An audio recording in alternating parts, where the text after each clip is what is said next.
Hello, happy summer. Welcome back to Recovery ASMR, where it's always one day at a time, one day at a time, one day at a time, one day at a time. And today we're going to talk about how you can stay sober through anything. You can stay sober through anything. I promise. But you can't do it alone. But you cannot do it alone. You cannot do it alone. You cannot do it alone. You cannot do it alone. You cannot. You cannot do it alone.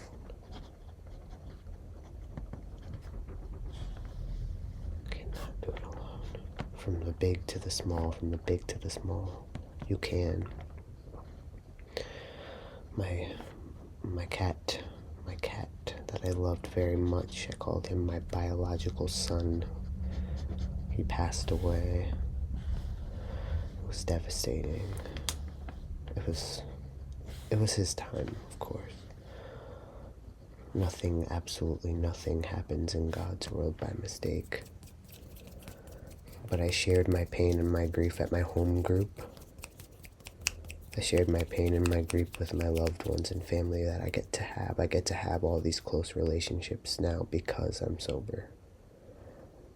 People showed up for me. I had friends stop by, bring me flowers, bring me cookies. They knew how much that cat meant to me, and it meant so much to me to have people in my life that showed up for me.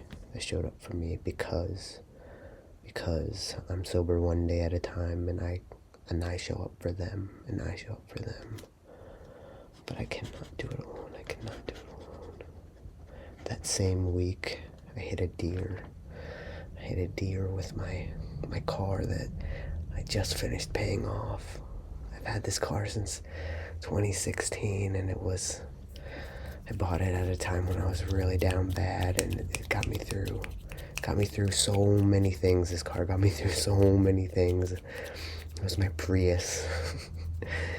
And people roast me for having a Prius, and I do understand. Listen, I stayed sober through people roasting me for having a Prius. If I stayed sober through people roasting me for having a Prius, then you can stay sober. Then you can stay sober one day at a time, one day at a time, one day at a time, one day at a time, one day at a time. Even when people roast you for having a Prius, it gets really good gas mileage. So you guys should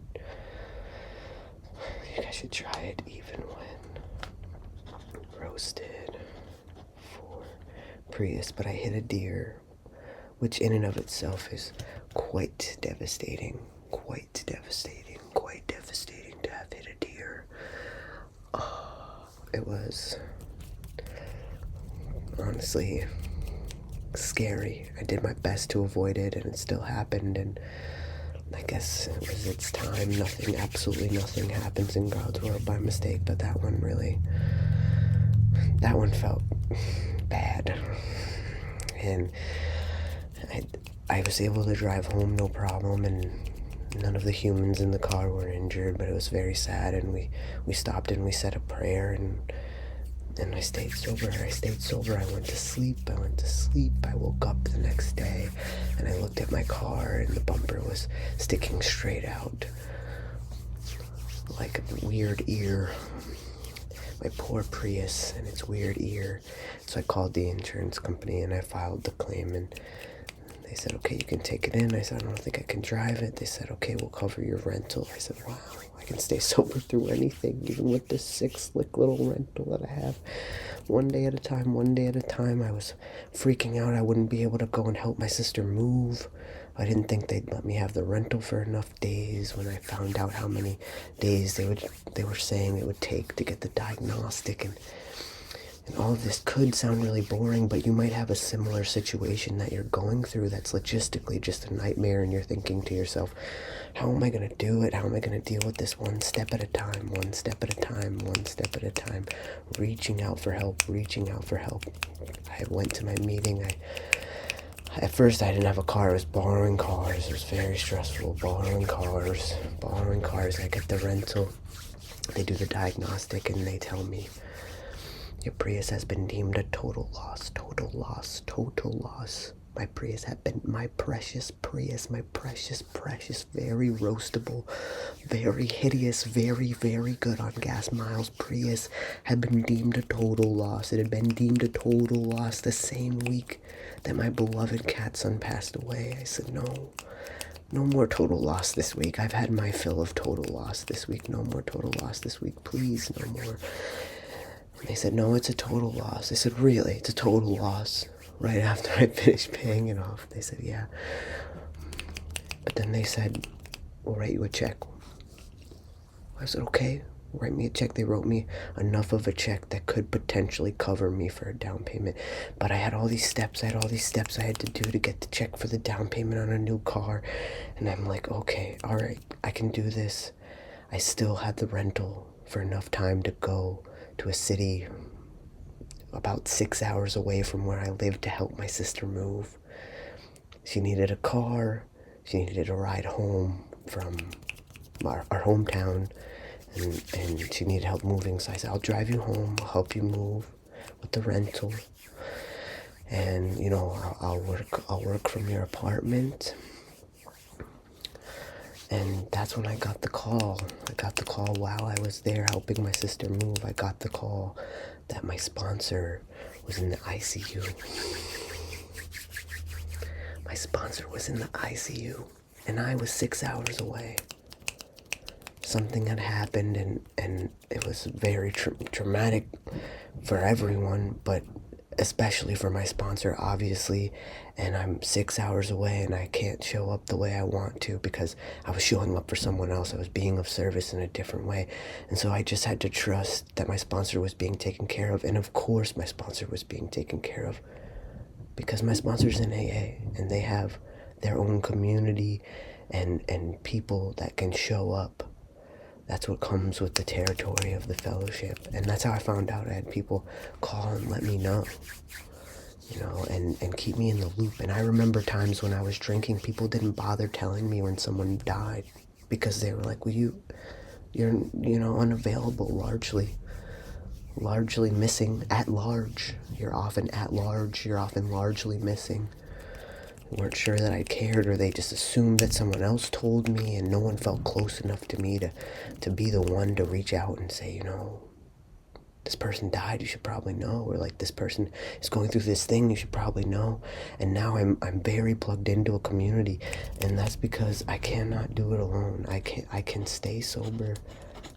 I can stay sober through anything. But I can't do it alone.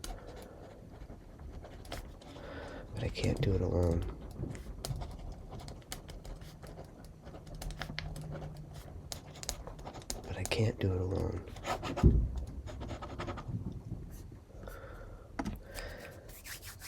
And as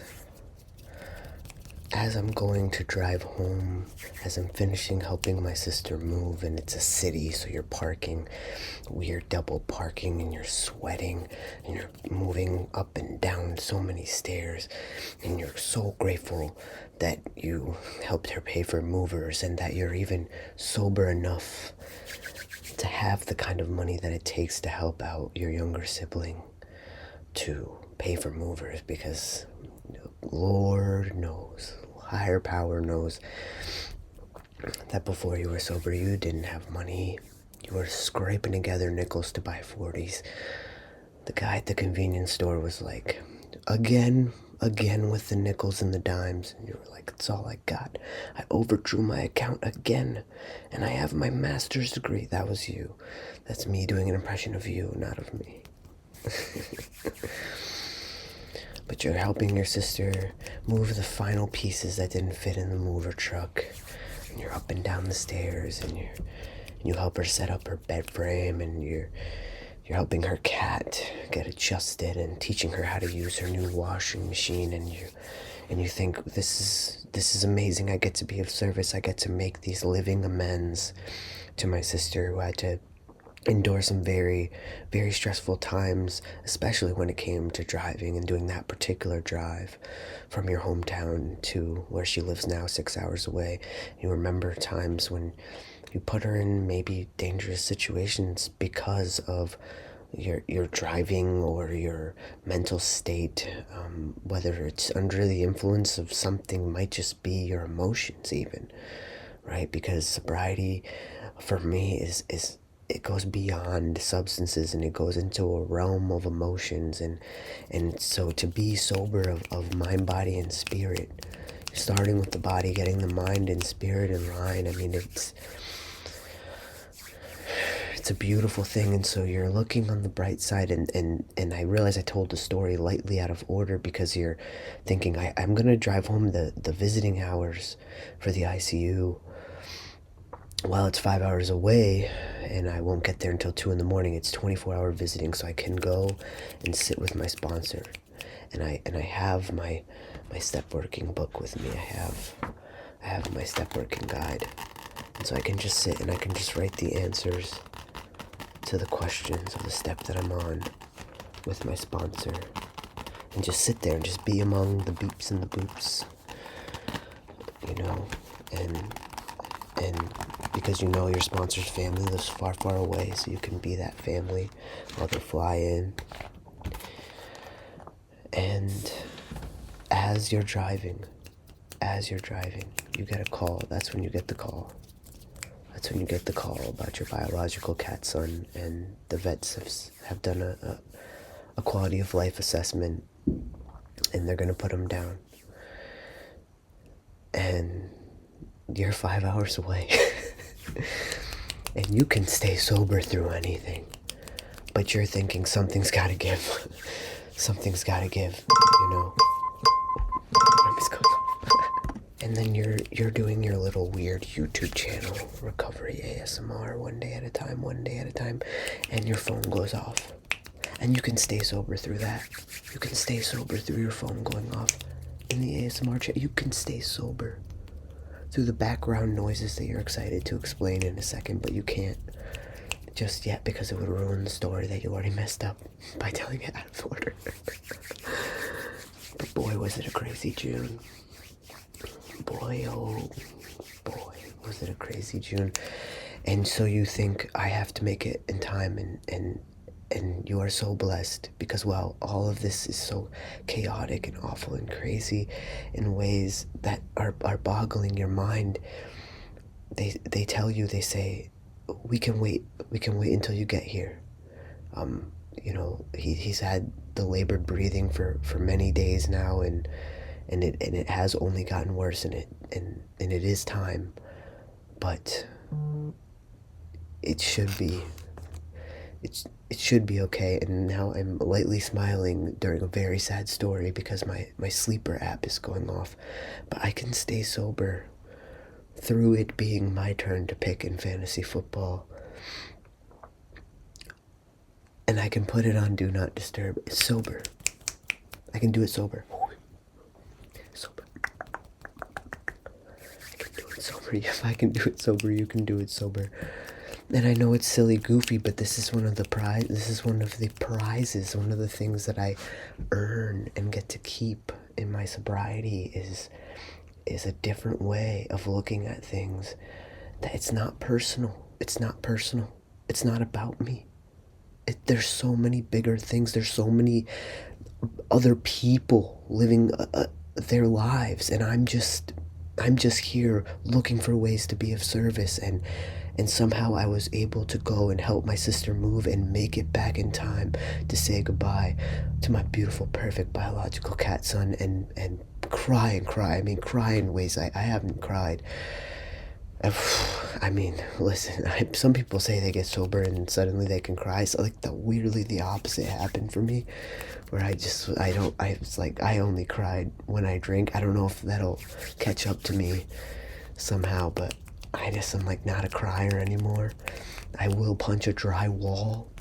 I will hit the steering wheel and yell things like, "What's your plan, Stan?" I will do that. I will do that while I'm driving. I will.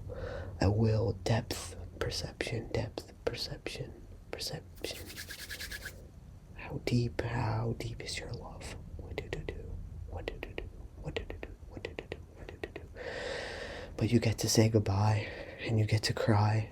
And not only are you there with one person that you love, but you're there with two people that you love.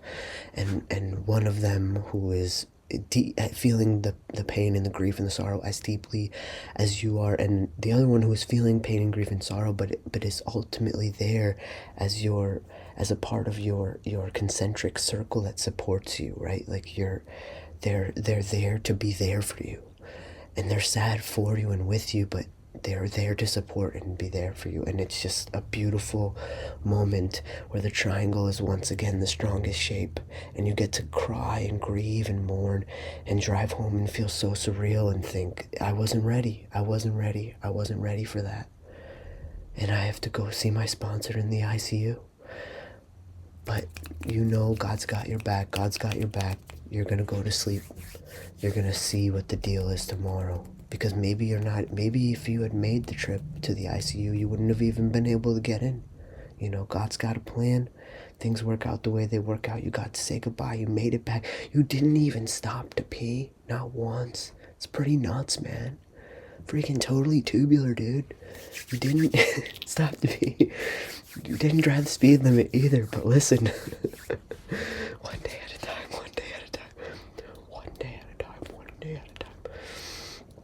day at a time. You're in a rental, You're blessed.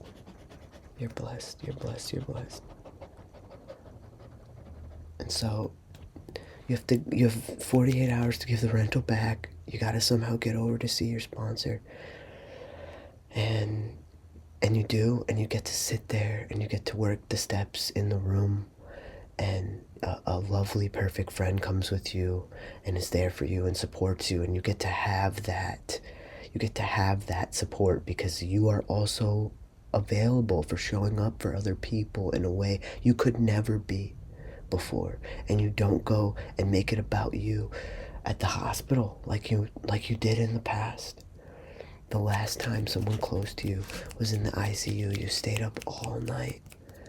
And you did all kinds of things that mess with your brain, and then you drove to the hospital, and you had this little thing, booklet that you created full of weird uplifting phrases, but wasn't it just another way to make a difficult situation about you? Here's this thing that I brought you, that I made, and you're not really all there, and that's not helpful. I mean, maybe everyone shows up the way they're supposed to and everything happens in God's time, but this time you just went and you sat and you spoon-fed some ice to your sponsor because you were there and got to meet your sponsor's immediate family who'd flown in hours and hours, and they felt better because you were there. They were like, we gotta go get food. They'd been there forever, so you get to sit there and you leave your number so they can contact you, and then you're able to go back again another day, and all the while work your job, wake up and work the job. And you would never be able to, because the emotions of it, the poor me of it, even if it's not about you, you would make it so about you, and you could take it in stride and still feel the feelings of it, and still grieve. And I remember one of the harder things to do when my sponsor was eventually kind of lucid, because it was my sponsor, so I wanted to be like, you'll never guess the week I had. You'll never guess the week I had. And you can't say that, and you won't now, and you've grown enough to know. Looking at your sponsor and thinking, how can you even think that? how can you even think to say that to this person right now? But that's the kind of maturity and growth that happens in the rooms of AA, in the rooms of NA, in the rooms of other 12-step programs, when you have a sponsor, when you have friends that are helping you to learn what it actually means to be of service.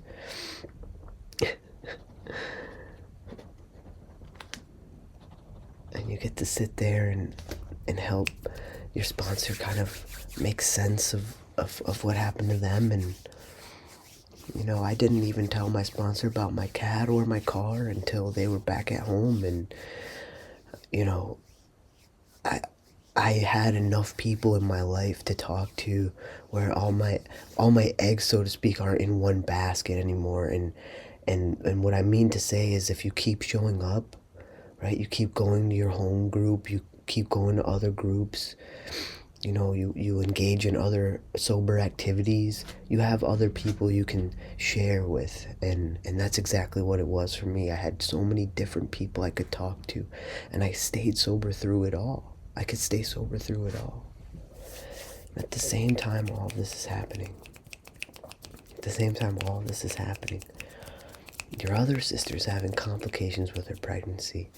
And even that alone would probably be enough for you to freak out and drop everything and just try to spiral into problem solving. But you have so much on your plate that all you can do is trust God and hope everything works out, and it did. You didn't even have to fret or worry, because what would fretting and worrying actually fix or cure? In that specific instance, like all these other instances, there's so little that worrying will actually do or cure, and I remember the stress of all the paperwork of the car being deemed a total loss, and like the rental, and then when am I even gonna have time to go buy a new car, let alone the ride that I literally need a ride to the dealership, and what dealership, and what car, and what money. And all of these things, being so handicapped to not be able to go to meetings so freely, or go to my workout classes that I go to that are like so good for the body part of the recovery, getting back into strength and into shape, and the connections that I get, and the I do CrossFit. Let's just call it what it is, and I stay sober through CrossFit. I stay sober. The gym bros do not get to me. I listen.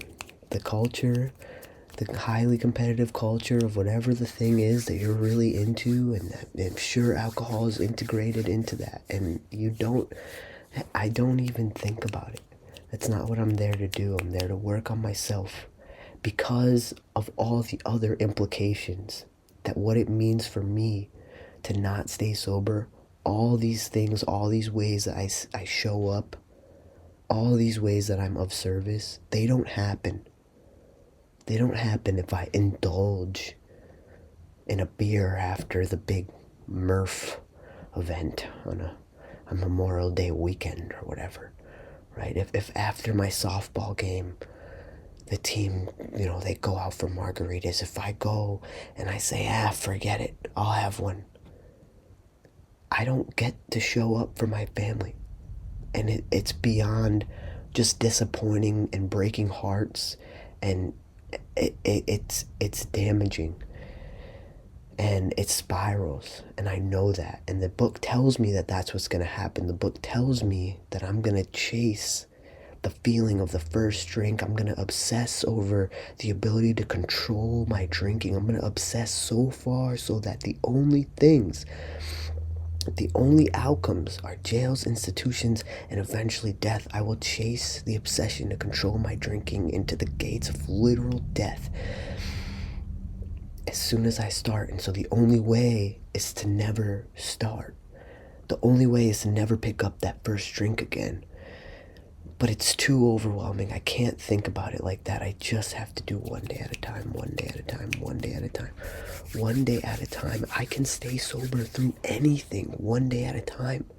And when you're driving back 5 hours, you're sweaty, and you worked all day, then you helped someone move, and your sponsor's in the ICU, and your cat's dying, and it's 1 hour at a time, 1 minute at a time, 1 mile at a time, but you're doing it and you're staying sober, and you're at a point where you're not even thinking about it so much. It's just, what can I do to be of service? Right? Because these in the grand scheme of your life are little things. They're little things. You're gonna get a new car. You're gonna.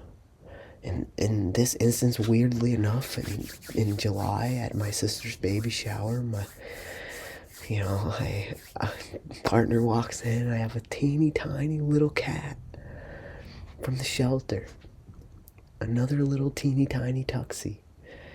And for me, I was like, maybe it's too soon, but now you have 2 cats under the age of 2, and you can stay sober through that. Staying sober through 2 cats under the age of 2. Staying sober through 2 cats under the age of 2. But you can do it. But you can't do it. You can't do it alone. Jeez, you cannot do it alone. Trust me, these cats are in the sink all day. You cannot do it alone. You cannot do it alone. You cannot do it alone. And you might be thinking, that's a lot. That's a lot. That's already so much. But what if I told you the same time all this is happening, you haven't taken a single day off of your 9-to-5 job? Because you started a new role. June 1st, you started a brand new role at the company you've been at. And this role is way harder than anything you've done before. You never would have earned a role like this, on a project like this, on a team like this, if you weren't sober. You wouldn't even be at the company still, let alone have gotten the job in the first place.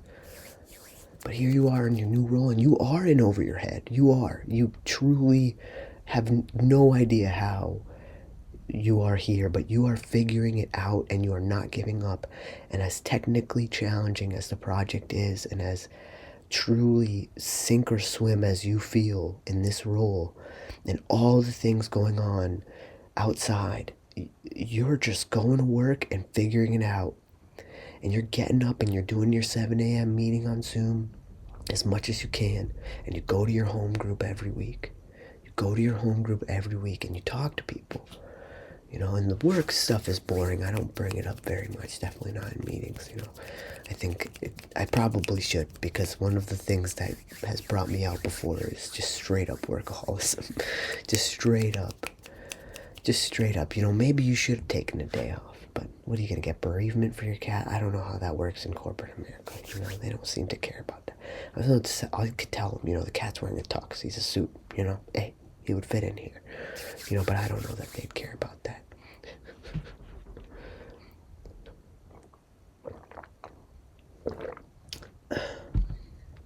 But you can stay sober through anything. You can stay sober through this extremely technical and difficult project. Going and working out. Softball season starting. And so you're all day, you're in this project that you're stressed out. You don't want to fail. You're afraid of failing. You're afraid of rejection. And you have readings. Like this one. You have readings called Self-Care from The Language of Letting Go. It's a reading from April 8th, and you just open to it randomly before starting this video, where you're gonna talk about how you can stay sober through anything. You can stay sober through anything. You can stay sober through anything. I don't precisely know what you need to do to take care of yourself, but I know you can figure it out. That's from Beyond Codependency, another text by Melody Beattie. And here's the text from the rest of this reading that's supposed to be on April 8th. Here we are in August. Obviously it's August. I have a tropical shirt over my hoodie. Rest when you're tired. Take a drink of cold water when you're thirsty. Call a friend when you're lonely. Ask God to help when you feel overwhelmed. Many of us have learned how to deprive and neglect ourselves. Many of us have learned to push ourselves hard when the problem is that we're already pushed too hard. Many of us are afraid the work won't get done if we rest when we're tired. The work will get done. It will be done better than work that emerges from tiredness of soul and spirit. Nurtured, nourished people who love themselves and care for themselves are the delight of the universe. They are well-timed, efficient, and divinely led. Today, I will practice loving self-care. Today, I will practice loving self-care just for today. Today, one day at a time, I will practice loving self-care. I'll practice loving self-care. And I refuse to work after 5 p.m. I have my boundaries. I get the emails. I get the stakeholder emails. If you know, I can stay sober through stakeholder emails after 5 p.m. I can stay sober. I can stay sober through, teammates who live in different countries arguing in a level that supersedes my own ability to maintain team continuity and peace, and I can know what's mine to fix, what's on my side of the street, and what's somebody else's baggage and somebody else's problem, better than ever. Of course, not perfectly. It's one day at a time, one day at a time, one day at a time. But I'm not going to pick up today no matter what. And one day at a time, I won't pick up no matter what.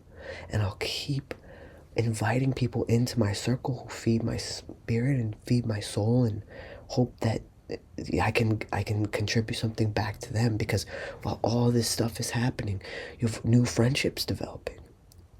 You had to shed a lot of old friendships, a lot of acquaintances who were really just downright mean.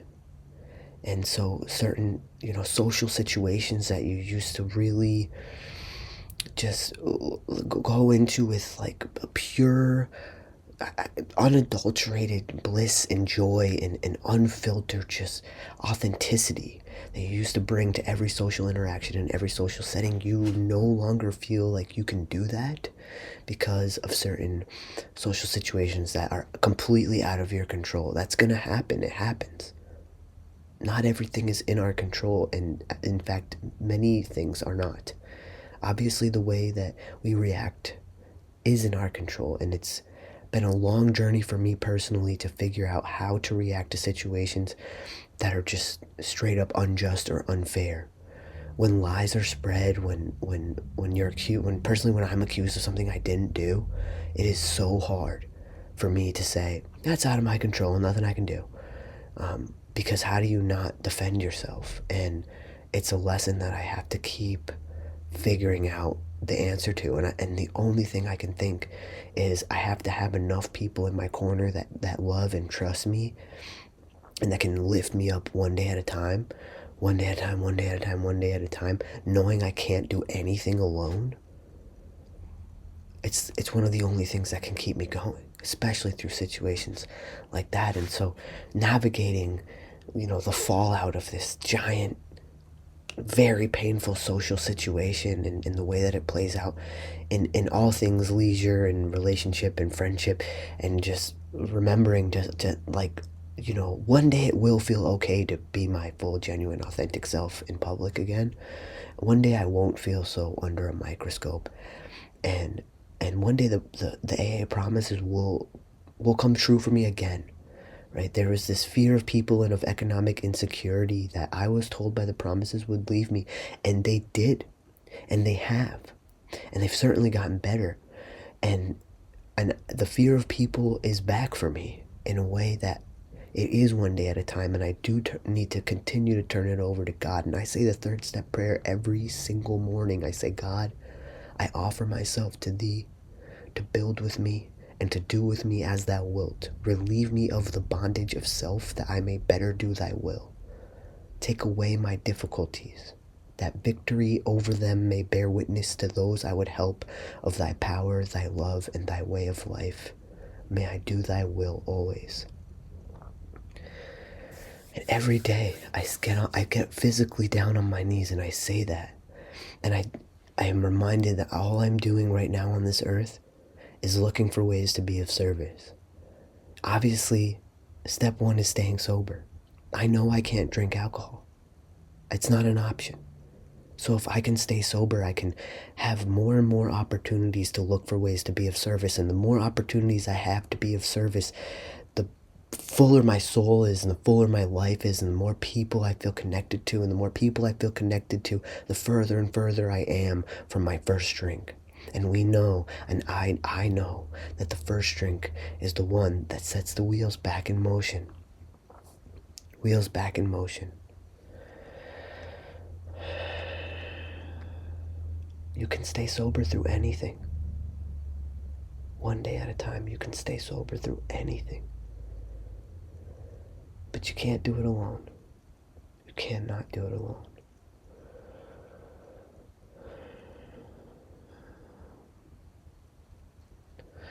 I don't know about you, but moving, transitions, those kinds of things, big housing disruptions, big things where spaces have to change, where your belongings have to change, that's a big trigger for me. It's a big trigger for many people, especially those of us who grew up in unstable housing situations. I had to move a lot growing up. We were very far from economically secure. We were well below the poverty line, and also did not have stable housing for many years. We were living with friends. We're finding, we had some times where it was like, yes, we got it. We live here now, and we did.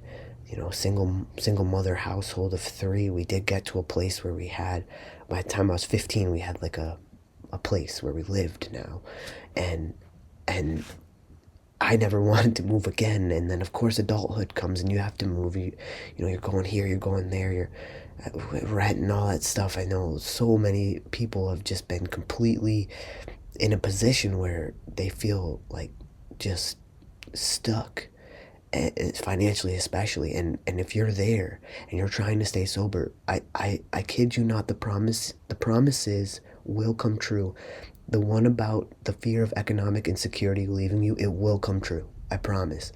I truly believe that trusting in God and just one day at a time doing the right thing has got me to a place where, like, the job that I have, which I still have, I haven't lost it yet. I am literally one day at a timing, one task at a timing, like learning it. And I believe the brain can learn anything. I think neuroplasticity means we can literally learn anything. So we just have to not give up and just keep showing up every day. And so while all this stuff is happening for me, I had to keep going to work because it just was the only thing that made sense, is like, just keep one day at a time it in this very difficult situation, through this very difficult situation, in this very difficult project. And it kept me distracted, and it also was like, okay, I mean, the fear of economic insecurity has ultimately left me if I can continue to thrive in this project, and the connections that we make because we're sober and able to show up and be lucid, right? Like the amount of times that I go to an event and someone embarrasses themselves from overindulging in alcohol, and you're like, aren't you here to do networking? Aren't you here to do work? Aren't you here to make sales? Aren't you here to make connections for your future? And I remember going to conventions where alcohol was everywhere, and it was abundant and free, and everyone that I was with was just like blah blah blah blah blah. And I would like look around at my coworkers, and I'm like, it's just not giving professional to me. And I didn't grow up with like a sense of what professional is, right? Like dirty street free lunch kid, I've had to learn the hard way how to survive in a workplace. And I stay sober through learning all the different languages, and I mean that in the sense of code switching. I've stayed sober through learning how to do the things that I have to do to pay my bills.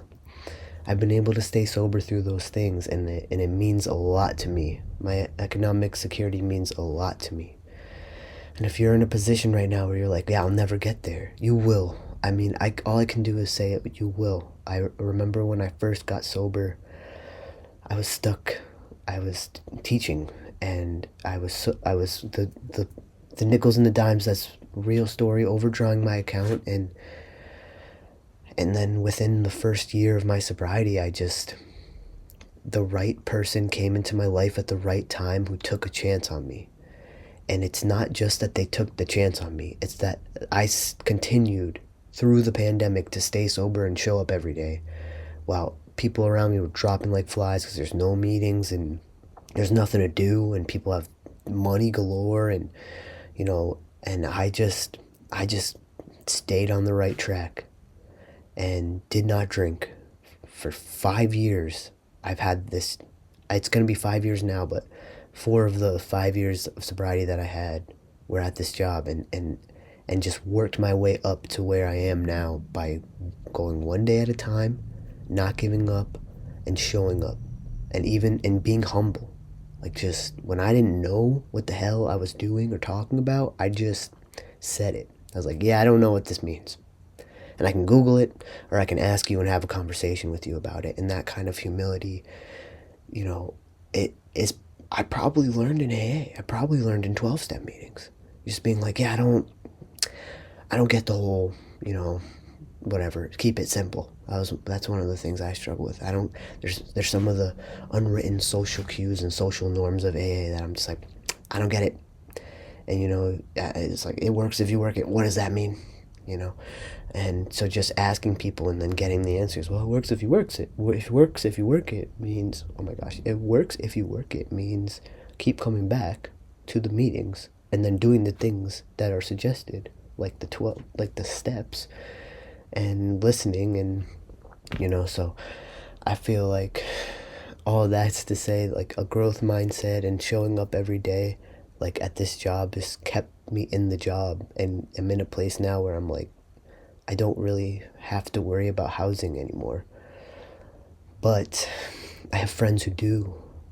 And so I had a big shift happen in July where I have a friend who needs housing, and I want to be of service, and I want to be in a place where I can offer this friend housing, affordable, good quality, safe housing, and it meant shifting stuff in where I live so that my work office is no longer up where it's sunny, because they could use that as an office or as a bedroom, and I can be down here and just use this as my studio and office, like recording studio and office. And I'm not gonna put my friend in the basement where there's no sun, so I put myself down here instead. But it's good. I got my happy light, and I got my, we're good. I had a wasp attack me yesterday, but that moving of my things, because when I moved in here, I thought I'm not gonna have to move, like, maybe ever. I remember actually saying, my cat who passed was like really stressed about the move and was like freaking out, and I remember trying to comfort him and say, I was trying to say, it's okay, little buddy, we're not gonna have to move again. And instead what I said is, it's okay, little buddy, we're both probably gonna die in this house. And I share that to say I am not ready to have kids yet, but I thought, that office up there was going to be my forever office, and had it decked out with all my, like, cool stuff, and in the style that I always dreamed, this, like, cyberpunk, like, super sick, like, like this, like, neon lights and bright sparkly, and really, I mean, I'm like a Wassily, like, Kandinsky kind of guy, and I got so many collectible playing card decks and sport cards and all this stuff, kind of steampunk, kind of, not really steampunk, probably more vaporwave.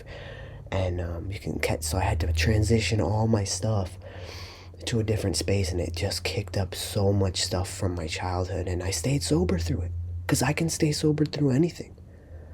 I had 4 or 5 different cry sessions throughout the course of, while all that other stuff was happening. I'm like, and I'm doing this job, and I'm trying to move so that my friend can move in. And I had like 4 or 5 different, like, freak out cry sessions that I had to just get out of my system about moving my stuff. And I know that all of it is just buried in there from my childhood and all this stuff.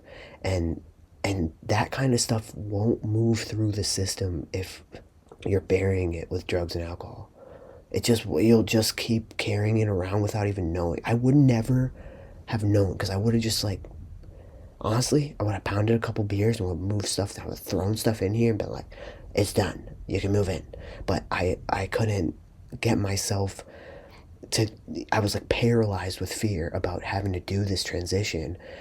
And it got to a breaking point where I gave myself a timeline. I said, I have until the end of July to do this. And I was like, well, all this stuff happened in June, so I'll start in July. And then July's creeping by, and I'm just working and working out and going to softball, and like things are settling back in. I had to get a new car, so that was one thing. And then I had this like bank issue where like on top all this stuff is happening, and also have like a fraud, like my social security number got stolen, which is like classic American occurrence right now. Like Experian was just giving me a run for my money, literally. It's still crazy the steps I have to take to figure that out. But one thing at a time. I can stay sober through anything, but trying to buy a new car after you had to freeze all of your accounts because of fraud, don't recommend it. You can stay sober through it. You can stay sober through anything, but I don't recommend it. It's very, very tricky. So all that's going on, and I realized I was just paralyzed with fear because of this stuff that's just living inside of me, that I know is there, but that I need to move through. You can't go over it. You can't go under it. You gotta move through it. It's in there. You gotta move through it. And I'm really, really blessed to have people in my life who are super patient with me, who sat with me while I went through things and threw stuff out. And there's still a ton of organizing to do, but I just I got the transition enough so that I'm settled in again. And now I can, at the same time as all of this, I'm like, does my step work get put on hold? Unfortunately, yes, it did. Was that the right move? Probably not. Did I start going to fewer meetings? Not none, but fewer? Yes. Was that the right move? Probably not. Am I journaling as much as I was? No. Is that the right move? Probably not. Am I calling my sponsor? Kind of can't. So it's better now, and they're fine. Like, they're ultimately fine. I mean, not really, but they're alive, and it's a miracle. And yeah. Crazy. I guess this snapshot of a month, right? Like, none of this is the worst stuff that's ever happened. Not to me, not to anyone. There are little things that years ago I would have let just push me over the edge, And I just finished recovering from COVID on top of everything, which is a huge bummer, because when I get it, I really get it. And I was down and out for over a week. So I'm, losing all my gains, and I can't eat, and it's really weird. Feels bad. Also, can't taste anything.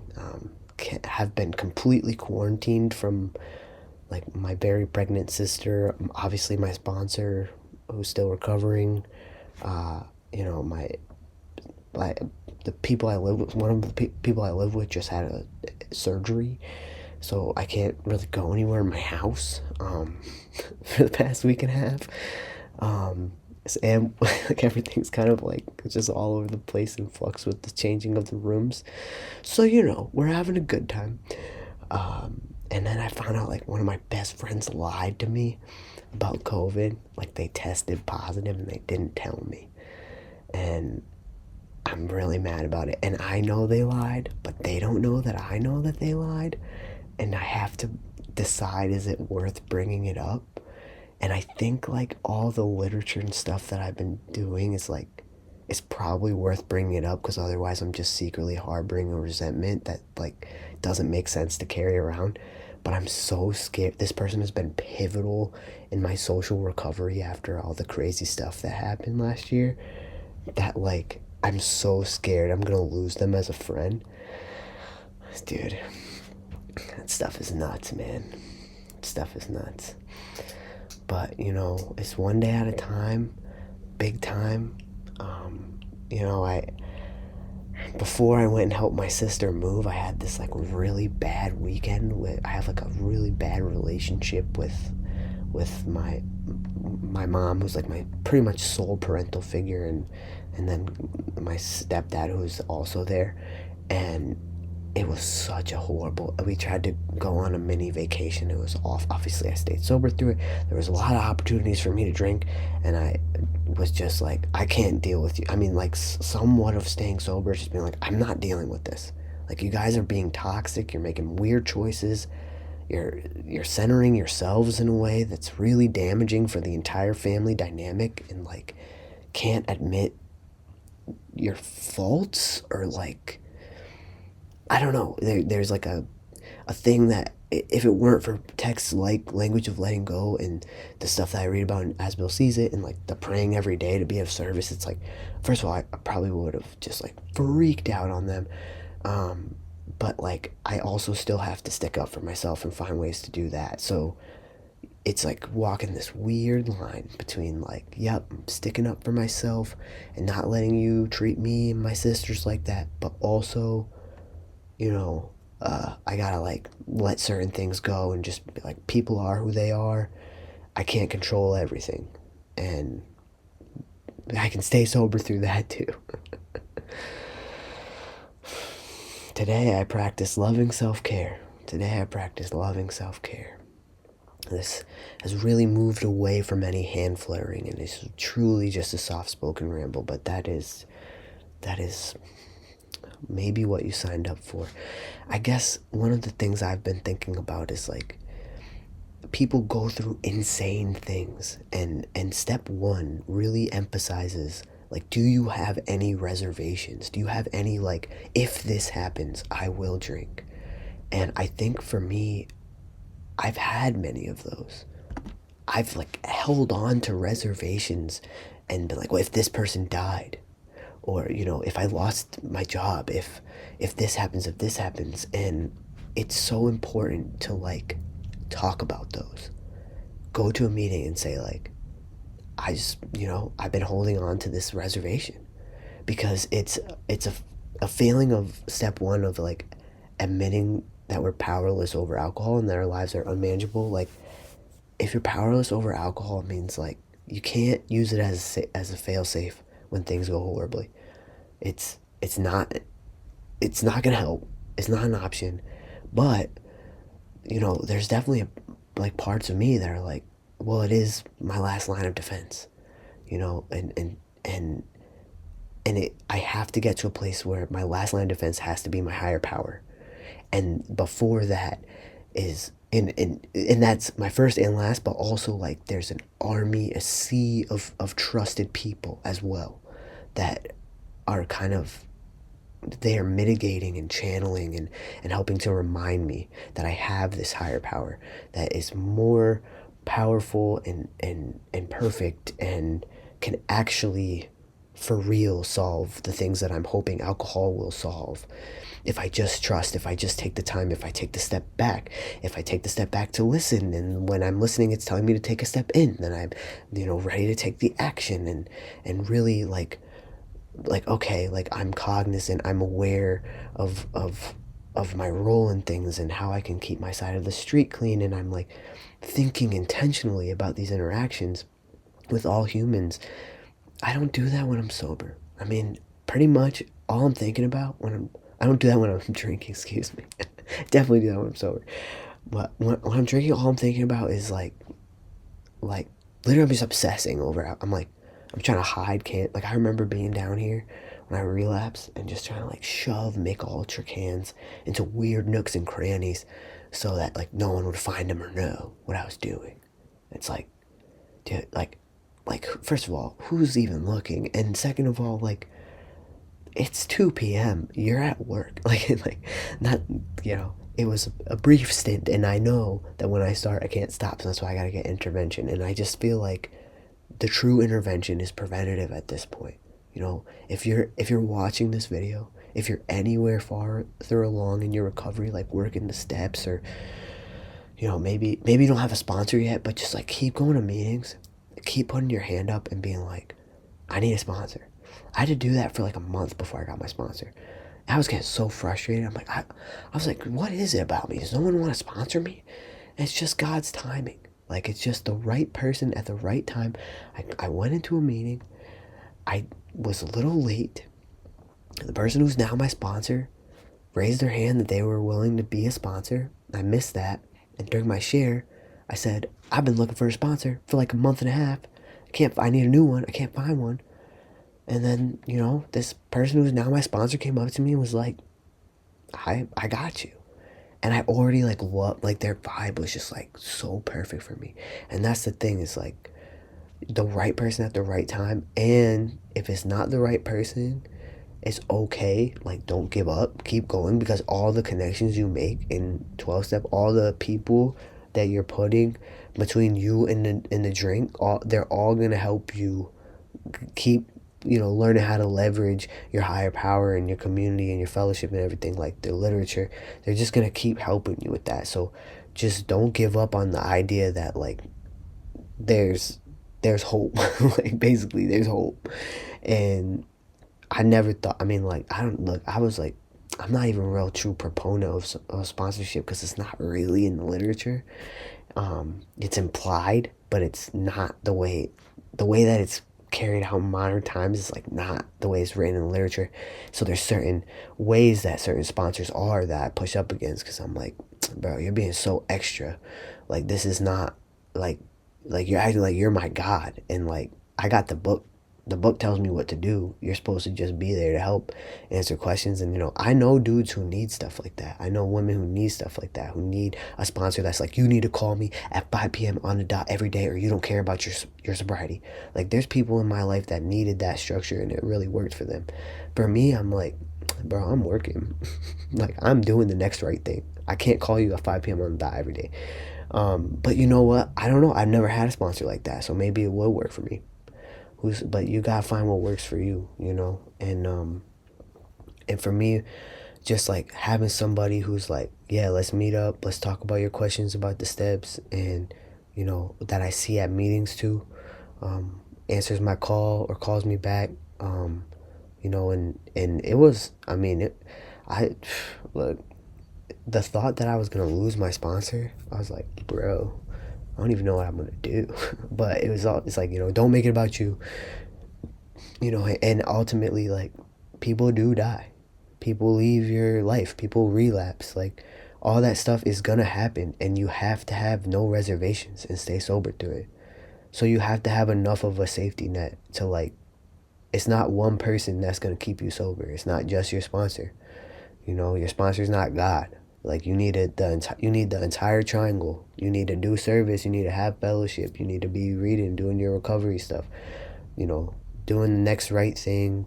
Works if you work it. That whole thing is like just not giving up on the day-to-day of what you have to do. And this past 2 months for me, the not giving up on what I'm supposed to do has been a lot more the bare minimum than I hope to have it be going forward. I go to my home group, I talk to my sponsor again, thank God willing, and I show up and try to be of service for as many people as I can. And I got my thing now is like, let's get back into the step work. You got the meetings down, you got the sponsor down, you got the exercise. That was huge for me for a while. I'm eating way better, I'm sleeping way better. I have like some healthy friendships and stuff, and I still go to therapy and have other positive sober outlets in my life. But for me, I'm making a commitment to myself right here, right now. I'm gonna return to step work. I'm on step 4, which is, I'm like the tail end of step 3, but I'm about to be on step 4, and it's hanging over my head, and it's freaking me out. And I gotta just like trust God, and it makes sense why I didn't want to start step 4 through all that crazy stuff that's happening to me. Like, a lot comes up from it, but it's time. It's time. Get back into step work, and and also not put too much pressure on myself to journal every day again, because like journaling every day is awesome if you can do it. But it's like maybe I just need a little more of a realistic goal. Like maybe it's like I gotta do it 3 times a week. And so if I get, if I get to Wednesday, I haven't done it yet, I gotta do it Wednesday. I get to Saturday, I haven't done it again, I gotta do it Saturday, and then obviously I gotta do it Sunday. So I could set some guardrails like that, just try to make it more realistic. But, life's overwhelming as hell. There's always so many weird bureaucratic hoops to jump through. There's always somebody who's got issues with you too, and it's confusing, and you gotta keep your head up and keep moving on. And then, I don't know if you're watching this and you're an addict like me, it's about to be it's basically football season. It's been football season for me since April. Honestly, since March, but, I'm trying not to get super obsessive over the things that I love to learn about and love to do, and keep God at the forefront, keep meditation at the forefront. Prayer every day, that's been a given. Prayer every day, home group every week. Those if you don't have those two, just get those two. And it's one thing at a time. But honestly, it probably starts with going to meetings. If you're not doing that yet and you're struggling to stay sober, you gotta get some people in your corner, and you'll find them there. Not everybody's different, so not everybody in there is gonna have the same approach. So you can find the people that are of your feather or whatever, and just stick with them. I started moving into no longer soft spoken. Now we're just doing talking. So I think it's time to end this. And hopefully, if you were using this video to relax and fall asleep to some sounds, to some ramblings about how you can stay sober no matter what, you can stay sober through being roasted for a Prius. You can stay sober through 2 cats under the age of 2. You can stay sober through totaling your car, through the hardest things, the tiniest things. It's not always the big things. Sometimes it's the small things, but you can stay sober through those too. It's one day at a time. It's one day at a time. It's all it is. It's one day at a time. You can stay sober. You can't do it alone. You cannot do it alone.